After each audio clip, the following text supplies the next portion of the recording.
呢度就係金融島啦。咁我哋喺金融島嘅南站落咗車，咁呢度可以一路行去呢邊，跟住之後就圍住一個圈嘅成個金融島。另一邊呢，就係北站。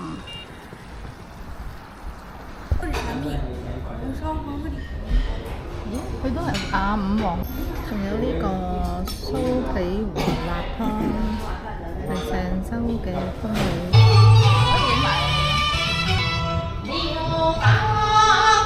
有呢個脆皮黑豬肉，同埋呢個老雞，跟住又送個奶皮子酸奶，鄭州最好食。呢邊係真係超大超多嘢食。